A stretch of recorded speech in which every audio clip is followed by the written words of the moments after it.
Hello and welcome to today's webinar with Netacea. Protect your content, combat scraping and maximize revenue. My name is Alex McConnell. I'm hosting today's webinar, but joining me are some experts from across Netacea who can help spread some light on this topic. First of all, Lizzie Eccles. Lizzie, do you want to introduce yourself? Sure. Hi, everybody. My name is Lizzie. I'm Principal Consultant at Netacea. I've been helping customers with their bot and cyber security issues for over 7 years now. My primary role is to work with our customers to understand their bot problems, liaise with our different teams, especially our data teams, to ensure that we can solve them sort of really quickly and effectively. Thanks, Lizzie. Also joining us, Cyril Noltego. Hi, Cyril. Hey Alex, and hi everyone joining. My name is Cyril and I'm Principal Security Researcher at Netacea, and I'm part of the Threat Intel Center. And really our role is to research and provide intelligence on the tactics, techniques, technologies, networks and communities involved in bot attacks, and ultimately help our customers to stay ahead in the fight against malicious or unwanted bots. Thanks, Cyril. And finally, Kaylee Haynes. Kaylee, would you want to introduce yourself as well? Yes. Hello, I'm Kaylee. I'm the lead data scientist at Netacea. So my team is responsible for developing, onboarding, and maintaining the bot solutions. I work closely with Lizzie and customer success to understand our customers' problems, and also with Cyril and the threat team to understand emerging threats. Great. Thanks all for joining. And this will be a discussion as we go on. So feel free to jump in and interrupt each other, and well, maybe not interrupt each other, but add your own insights as you see fit. So let's get started then. So first of all, I'll talk a bit about what is web scraping. What are we talking about when we say web scraping? Well, web scraping is basically the use of bots to gather content or data from websites. Sometimes that can be a good thing. Sometimes it can be a bad thing. This description that I'm showing on the screen here comes from the Blade framework, which is a framework used to describe the tactics and techniques that Cyril was just mentioning of bot attacks and automated attacks. So if you want to have a closer look, you can do that on the website there. I mentioned about scraping attacks or bots being for good or bad purposes, depending on the intent of them. So some of the wanted uses of scraping could be for SEO. So a search engine could crawl your website and use the information that it scrapes to help you rank in search results. That's something you probably want. Similarly, you might get your content aggregated on a website or syndicated elsewhere that would link back to your site and give you traffic. So you might want to not stop that, or that might be beneficial to you. Also, security or performance scanning is facilitated by scraping. If you want to make sure that your site is up and performing well, hasn't got any obvious security holes, scraping can help with that. And another topic that we'll cover in more detail later is monetization and getting paid access. So you might want to monetize access to your website from scrapers. That might be something that's beneficial as well. But some of the negative aspects of web scraping as well, something that we're quite involved in helping control. Some examples here: automated price undercutting. So if you're a retail site, competitors might scrape your prices, for example, and undercut you so that price savvy customers might go elsewhere than your site if your competitors are scraping your prices and automatically changing theirs to undercut you. Also, scraping can be quite aggressive if it's happening all the time from multiple different places, and that can affect the stability and performance of your website. It can also be quite expensive to serve all this traffic. So there was a report recently on Fast Company that estimated some companies were saying that scraping by AI training bots was costing them up to $1,000 a day. Scraping can also expose you to other attacks. So it could be the first step in that chain towards cloning your website to cause fraud, arbitrage betting, scalping of products. You could use scraping to see when a product has just been released and jump on and immediately buy all of those items. And finally, content theft is another example that we'll talk about in more detail as well. So with those in mind, let's sort of go into a sort of open discussion here on So web scraping can become content theft. Content, anything on the web, once you've put it out there, you obviously want that to be consumed, but when does that become theft? AI tools is a good place to start. I've seen a lot of these news stories. Cyril, have you seen much about this in a legal perspective? There's been lots of fines and lawsuits around this, hasn't there? Yeah, from the AI tools perspective, I think a lot of the companies training the AI systems started with a ask for forgiveness rather than ask for permission approach. And I think we're starting to see some of them change that approach now that lawsuits are getting put in. I think it's the same with any new technology. The kind of rules of engagement haven't yet kind of been properly defined, so people are going to just try and capitalize it as quickly as possible. Yeah, it's kind of, I don't know, maybe it's unhelpful to have people like Microsoft saying that anything on the web is okay because it's freeware almost. Lizzie, what do you think of that? I mean, is that kind of fair game if it's there on the web, or is Absolutely not. No, I mean, Yeah. I think we'll talk about this in a bit more detail in further slides, but certainly at Netacea, we've seen the volume of traffic hitting content-related pages is increased massively over the last few months, and I think we can lay a lot of that down at the doors of various different AI tools that are being developed. We've obviously all heard of ChatGPT and so on, but there are a proliferation of these tools, and there's more of them coming on the market all the time. Content is becoming the sort of currency of choice in many ways because these tools need this data. But like I said, we'll talk about that in more further along in this webinar. But I'm firmly on the side that content should not be free just because you want to access it. Well, who actually defines that then? When can we say this is content theft? Okay, I'm happy to take that one as well. So it's basically in the eyes of the person that owns the content.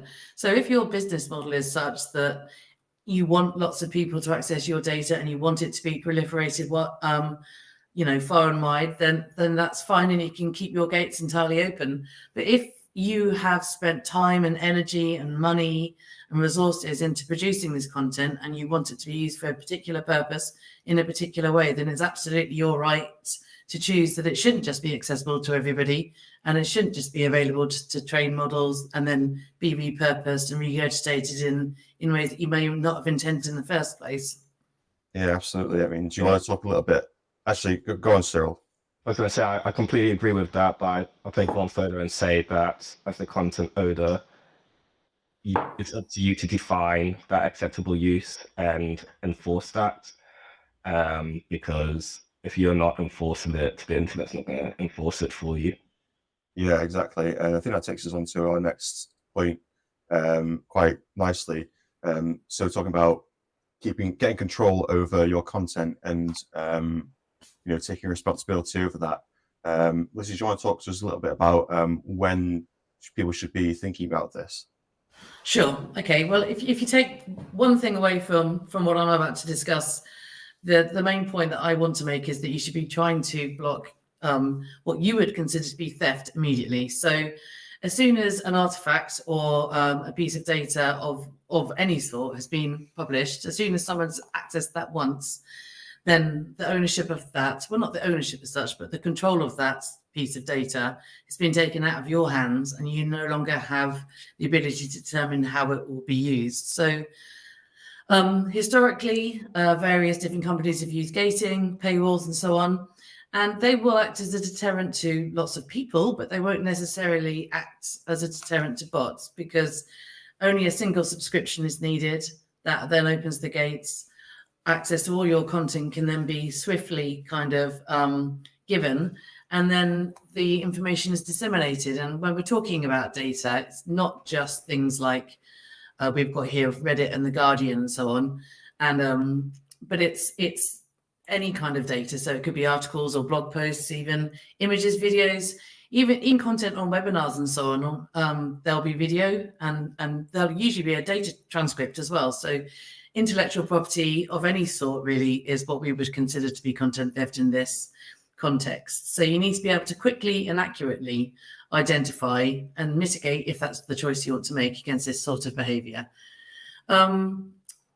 One of the main things here is the rise of AI tools, and we'll talk about that a little bit more. But the other driver here is that it's so much easier now for anybody to perform this kind of activity. It's now we can think of it as organized large-scale theft for profit. It's easily achievable. You don't need a high degree of technical know-how. You don't need to develop your own tools.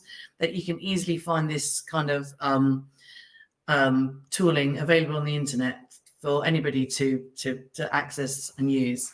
So scraping used to be, like I said, I've been working within this industry for about 7 years now. Scraping used to be considered more of an inconvenience, the primary motivation being a couple of the ones that Alex mentioned earlier, things like competitor surveillance, and the primary pain really being just increased hosting costs. Those days really are gone, because content in and of itself has become the motivator. It's got huge value, and therefore we're seeing a real increase in Netacea on scraping related activities over the last 12 months. It's moved from an annoyance to an actual problem. So keeping on track of who is accessing your data is becoming almost impossible to do on a manual basis. New AI agents are being developed all the time. So identify it immediately, establish a relationship if it's appropriate with the person that's trying to access your data, but if not, you will probably want to block that data. And kind of, yeah, thanks, Alex. Moving on to sort of why, we've probably covered quite a few bits of this already, but just to underline the fact, scraping, like I said, it used to be considered an inconvenience, and it sort of falls into a fuzzy grey area as far as intent goes. So we're used to thinking about good bots, SEO bots and so on, and bad bots, which is product scalping or ATO, credential stuffing and so on. Scraper bots aren't really either of these. They're unlikely to actually be accessing your data with an actual malicious intent. There'll be some exceptions to this, but usually it's to promote their tools and so on, but they don't believe that they're doing something wrong.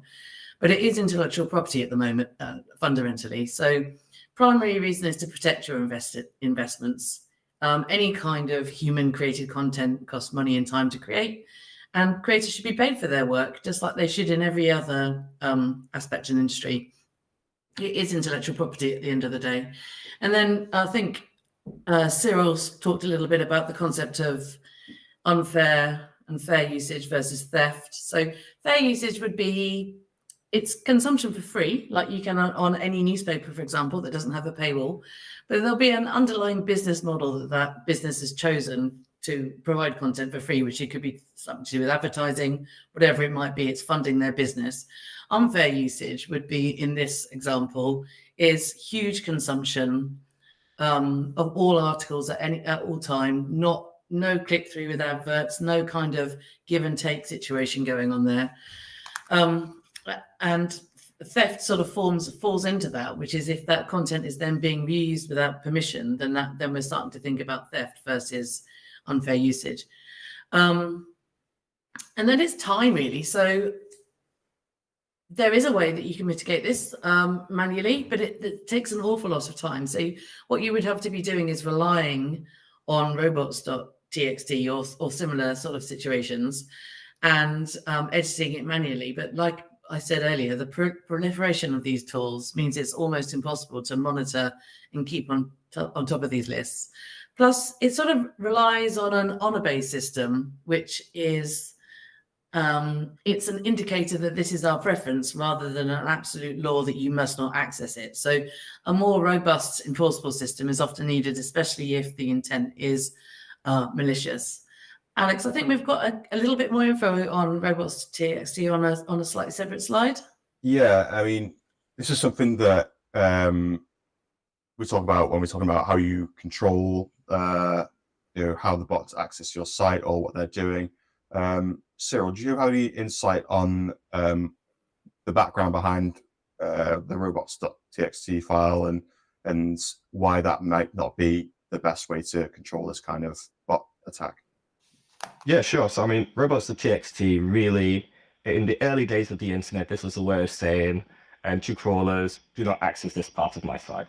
So I might have a site and I want it to be accessed by crawlers, so it can be, let's say, for example, SEO crawlers. But I don't want them to look at this private part of my site. So we can just say in the robots.txt, access this part, deny this part. And it's essentially like putting a sign saying stay off the grass. Anyone who doesn't want to go on the grass or who likes to obey signs will probably follow it. But anyone who really wants to step on the grass is probably going to step on the grass regardless of whether you have that there or not. And that's even when we come to the point that Liz, you were making, that there's so many new tools coming out now that it's almost impossible to keep it up to date and tell every new tool what they're allowed to do, if they're even going to listen. It is machine readable, which is good. So if bots are being created by companies who are paid attention and want to be ethical, then it does work for those. But the problem you will have is that a lot of the bots hitting you won't actually follow that. So it doesn't actually provide any true protection. Absolutely. So just finishing off on the why slide, really,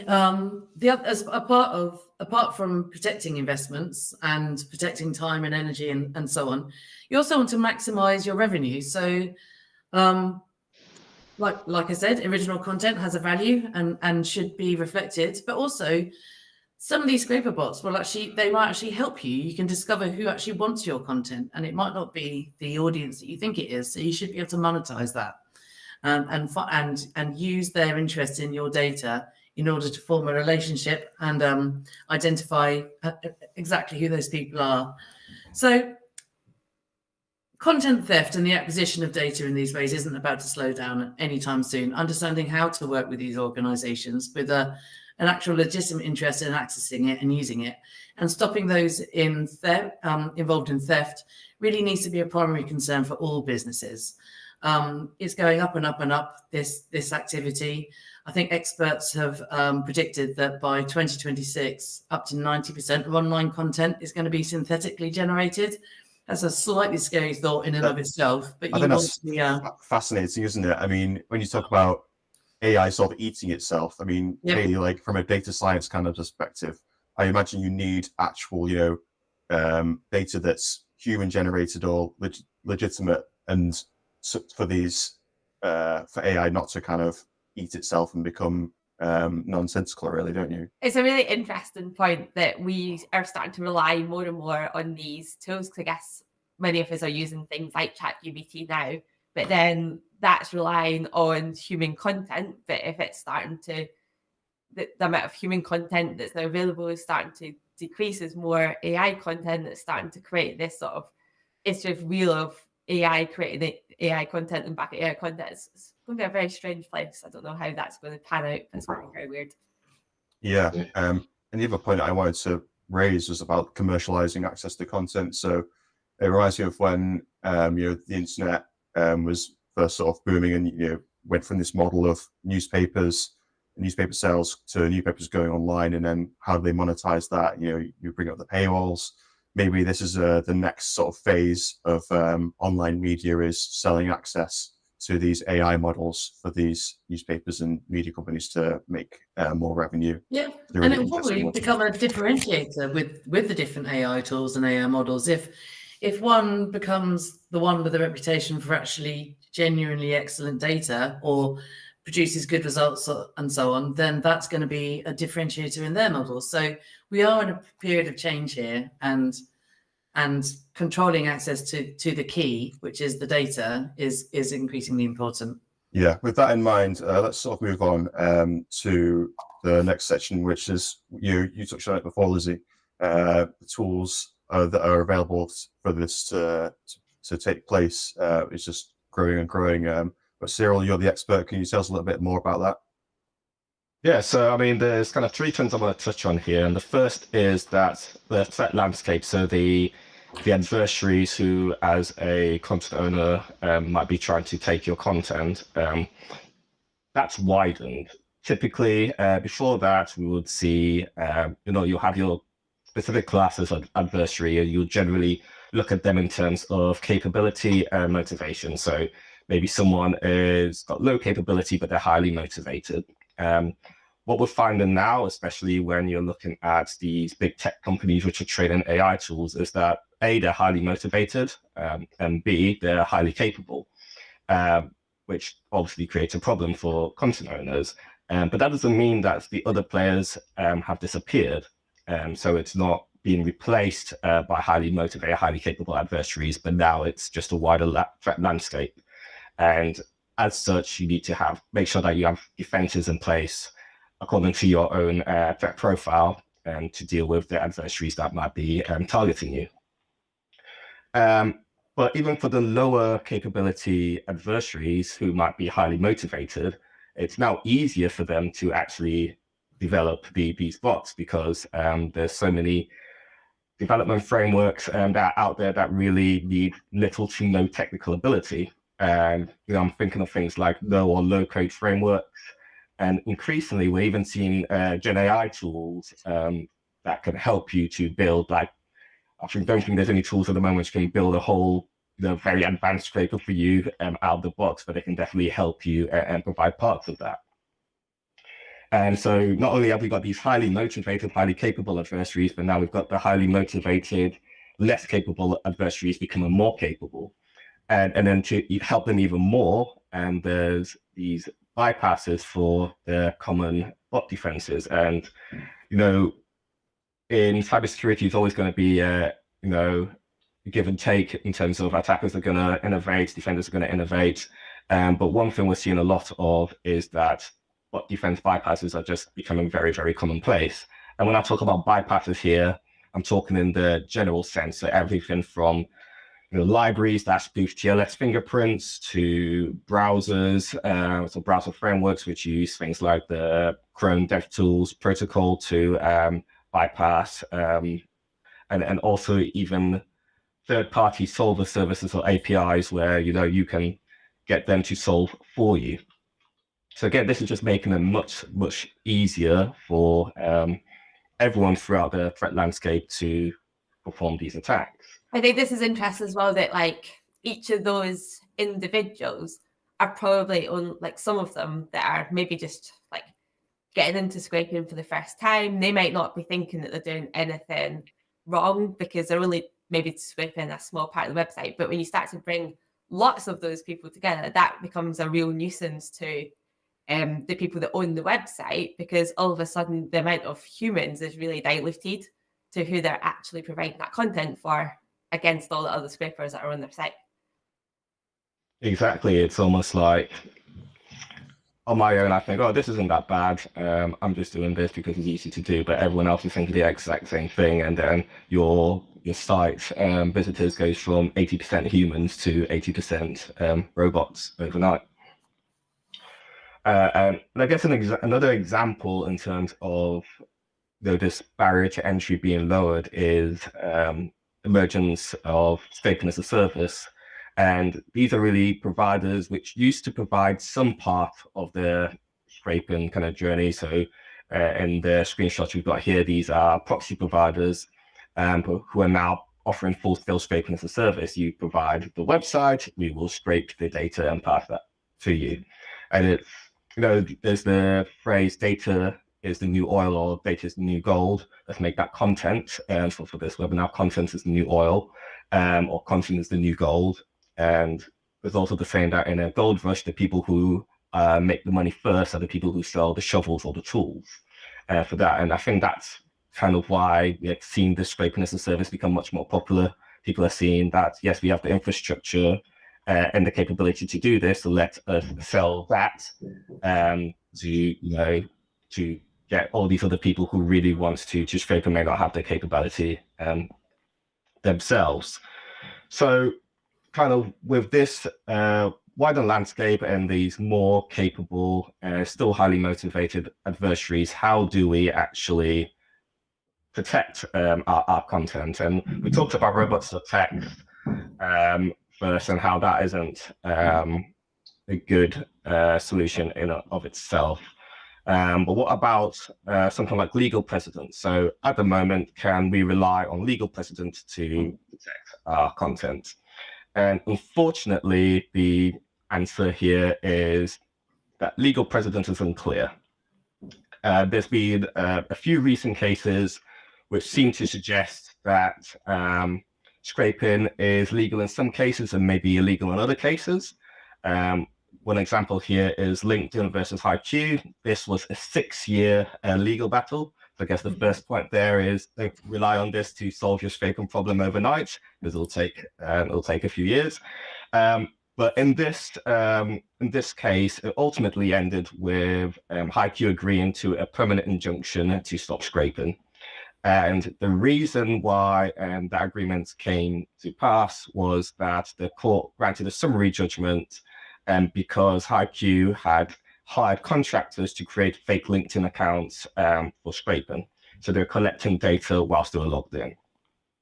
And that was really the one aspect of the data collection that the court granted judgment on.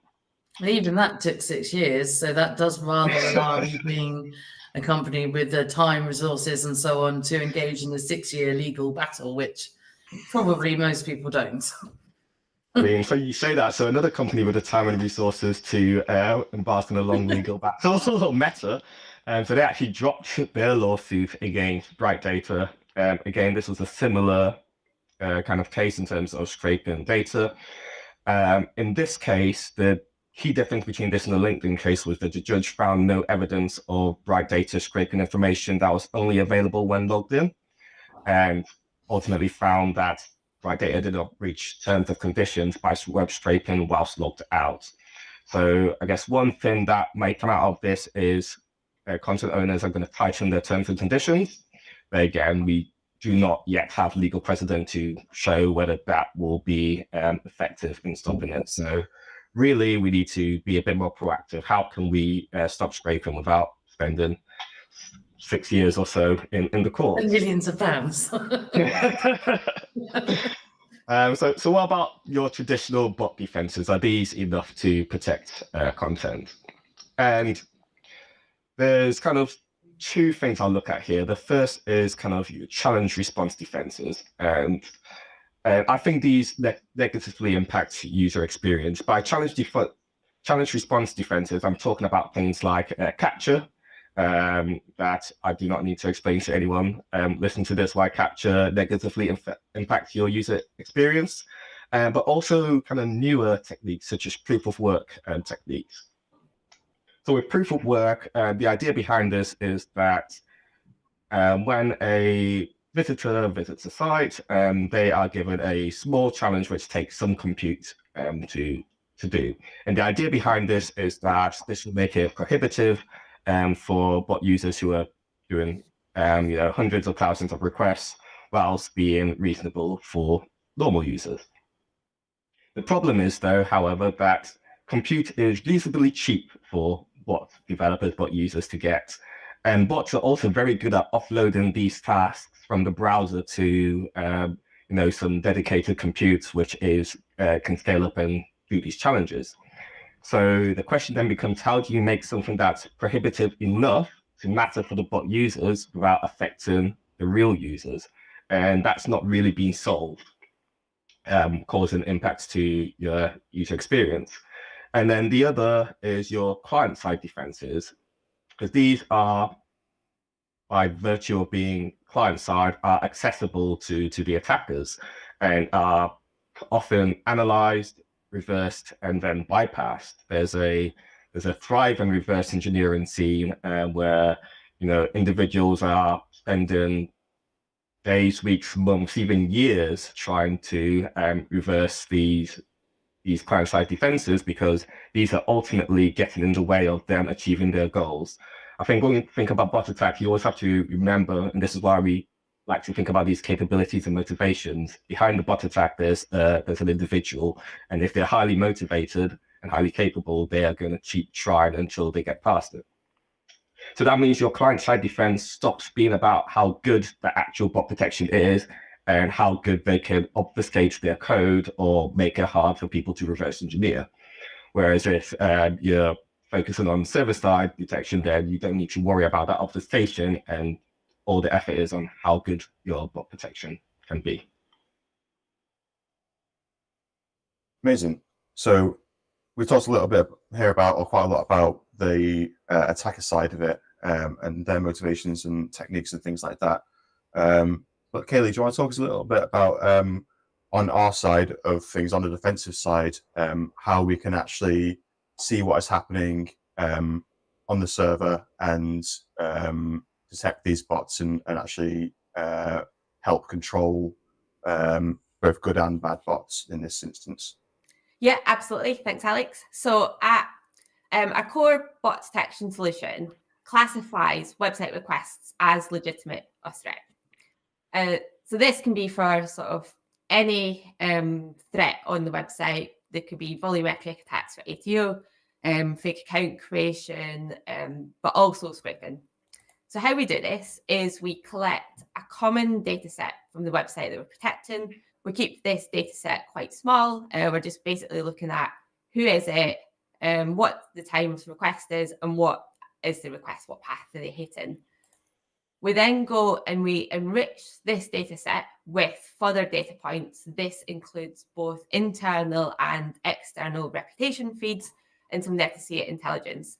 So this gives us thousands more data points on this limited data set that we had to help us make an informed decision as to whether something is bad or whether it's a legitimate human accessing the website.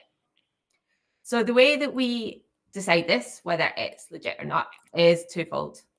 First of all, we have intrinsic features which check the association of the dimension against entities that have already been identified as threat to us. So that could be specific user agent strings that we know are associated to bots, or it could be specific origins of those requests, whether that's data centers, countries out with target markets that we expected, or IPs that we have previously seen as being a threat on the website. This helps us keep our detection at low latency, so we can start blocking actors on the website with very few numbers of requests. On the other hand, however, we have our behavioral models which classify the behavior of the dimensions over time. So these are trained to detect behavior that doesn't look human. So even though we might think humans are quite random in what we do, we might be coming on to look at different things on websites. Actually, when you pull all human activity together, we see quite sort of predictable behavior on websites where traffic volumes are much higher, understandably during the day when you expect humans to be awake. They might peak at things like lunchtime or evenings when people might be browsing the website a little bit more. And then overnight, you expect that to drop off as humans are sleeping. So we're looking for behaviors that sort of don't go against the sort of norm of a typical human on your website. So when we think about scraping behavior in particular, the sort of signs that we see that you might have sort of scrapers on your website are things like entities that are just always on the site. They might be making a very small number of requests because they're trying to sort of go under the radar and be undetected. But the fact that they're just always present and just never go off the website is something that's unusual, because a human you'd expect to come on, maybe browse your website for 5-10 minutes and then go again. So the fact that they're always there would suggest that something weird is going on. Another behavior that we look at is the repetition of requests to a small number of paths. So this could be, for example, competitor sort of behavior. So you might be a competitor that's got products that you're interested in making sure that you've got the best price for those products. So you might be scraping other sort of competitors to see what they're pricing their products at. And this might be happening sort of continuously because you want to be on top of any price changes. So the fact that you're making that repetition to a small number of paths could it sort of be a good example of some scraping there. But then on the other hand, it might be that you're just scraping all paths. So for example, in content theft for training LLM models, you're looking for lots of text data So you might come on and scrape all paths, and that could be something that you do once and then just never come back and do again. Or you might be doing that sort of repetitively. Maybe it's like product scraping and you're scraping it sort of regularly, maybe like daily, to see if there's any changes in some of the products that have gone on there. Now, these are obviously very simple examples. As the bots start to get blocked by bot detection, they themselves have to become more sophisticated. So they try different tactics to try and go undetected. So someone that might be new to web scraping might just come on with one IP, one user, which is a bit easier to possibly identify based on its behavior. But typically what bots will tend to do is rotate the users that are on an IP, so clearing their cookies using different user agents. More sophisticated would then start using lots of different IPs, many user agents. So all of a sudden these things become harder to detect, but it's something that we have to keep on top of as we're developing our models. What this doesn't do, however, is distinguish between the good bots and the known bots, and also the ones that have either bad bots or have malicious intent. What it does do is it's sort of detecting the fact that it's automated. So what we do at Netacea is we've got a few different approaches to try and distinguish whether something is good, self-declared, or whether it's a bad bot. So first of all, our customers can opt to maintain a trusted list of tools that either they use on the website, so it might be something that they're using for tracking security, tools that they're testing performance on websites, or it might be tools that they're aware of using, so they might already have peer grade arrangements with some of these companies that are scraping them. So they can maintain a trusted list using combinations of IPs and user agents, so that if our models do detect those as being scrapers, we then don't need to go serve a block to them. They'll have a sort of trusted pass. This is manual, however, and obviously there's more and more of scraping tools that are coming sort of into fruition at the minute. So that could be something that's quite difficult to keep up with and maintain. So what we also do is we use third-party data, such as information about IPs and user agents published from vendors such as Google, Apple, and Pinterest. But because, so we use the user agents from that to see whether it's come from those sort of known providers. However, user agent is something that can be easily spoofed. So when you're setting up a scraper, you can change that user agent sort of manually, even though you're using a different user agent. So we run extra validations just to check that those user agents come from legit sources and they match up to the IPs that would be expected. And we also use further third-party data to give us information on color classification. So for example, search engine bots, marketing, web scraper tools. So this slide here is an example of our known bot view in the portal.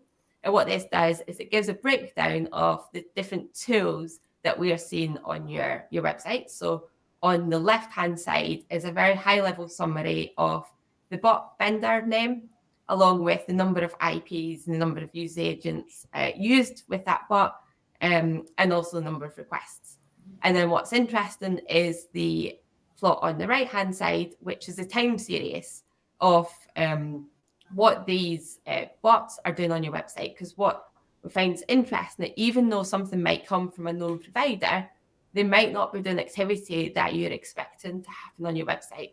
And something that we've seen recently, and Lizzie can shine a bit more light on this, is we're seeing Google Translate being used as a proxy. So even though Google Translate is something that you maybe allow and expect on your website, if that behavior looks malicious, then that's something that you'd want to flag and sort of know about.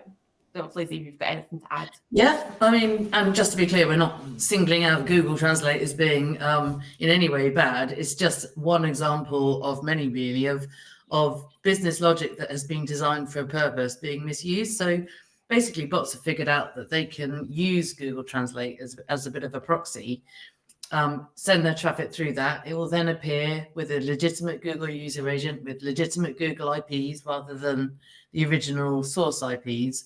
And, you know, at a glance, you would think that this is just expected behavior, and for some reason, Google Translate is being popular on your site. But actually, because we have access to all this data, we were able to sort of correlate all the different things together. And some of our customers were being completely walloped by it, and without having this kind of insight into these volumes and understanding of what the different motivations might be. I mean, this is one of the instances, I think, where our data teams were working very closely with our threat team, and then we were able to sort of get to the bottom of what was likely to be going on here. Then we could talk to the customer and take a view on what they wanted to do about this traffic. But it was definitely an attempt to hide in plain sight, and they didn't want to be identified. So it wasn't one of these instances where we could think, okay, well, this is you doing this activity, let's form a relationship and have a conversation. This is an instance where this is malicious in intent because of the fact that they're hiding themselves. So yeah, absolutely. But like I said, this is one of many, and these kinds of understanding this level of detail within your traffic is really helpful to make those kinds of decisions. Yeah, and it really helps emphasize the grey area that we have with scraping, that you have these sort of known tools, but there might be malicious intent in there. So being able to combine both the knowledge of what the tool is and who they are, but also the behavior, and looking and tracking behavior over time really helps here.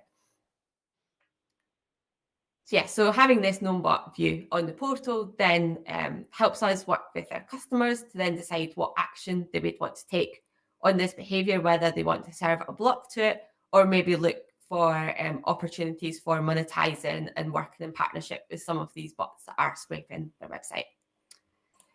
So then just to show an example of this actually in practice.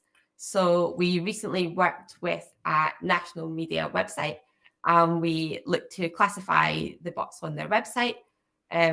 Over a week, we detected 24.8 million requests. That actually was 65% of the total requests as bot requests. So you can see that is a huge percentage of requests to the website, which we're able to associate to a bot of some sort. 17.9 million of that were labeled as validated bots. But as sort of previously discussed, validated doesn't necessarily mean that they had good intent on the website, and it's something that we're able to show what they're doing, and then for the customer to make a decision on, even though that's validated, are they doing something that they're going to allow and they don't mind doing on the website. On the other hand, we found 6.9 million of those were flagged for possible content theft. So that's something, again, they can go into a bit more detail using the analysis and insight that we provide on the portal to decide whether that is behavior that they're okay with and they'd accept on the website, or whether they want us to take some sort of mitigation action against it. So yeah, I think that is everything. Thanks very much. Okay, that's really interesting to see that in practice, and how it's not just about good and bad, but it's about validating what the behavior actually is and what action you can take on it, not just block, but maybe even get in touch with these people and try and strike a deal and monetize that a little bit. So thanks very much, everybody. Just to wrap things up now, obviously Kaylee was talking a little bit about our the way that we defend against this, or help companies protect against this. Obviously, Cyril also mentioned the server-side approach to bot protection. That's something that we pioneer here at Netacea. We protect websites, mobile apps, APIs of a single product. So if you've got an app, a mobile app or an API that serves your content as well, we can protect that in the same way. We're completely agentless, server-side integration. We implement with your CDN or WAF directly. You saw some of the visualizations that we have there that Kaylee was showing, where you can see live attacks as they happen. Built for very high volume traffic, very accurate. So if you'd like to know more about that, please do be in touch. Just leaves me to say thank you to everyone for joining. Thank you to Lizzie, to Cyril, to Kaylee for your insights. And if you'd like a live demo to see what all this actually looks like in practice, please do visit the link there. If you have any questions about anything that we've talked about today, please do send us a message via the platform and we'll get back to you. Thanks again for joining. Thanks, Lizzie. Goodbye. Thank you, Alex, for hosting. Thanks, everyone, for listening. I hope you found it interesting. Like Alex said, do be in touch if you've got any further questions. Yeah, I'd love to hear from you. Cyril, thanks for your insights on the attackers. No worries. Thanks as always. And Kaylee, thanks so much for showing us the inner workings of what these attacks look like. Pleasure, Domain. Thank you. Thanks again. See you next time. Thanks.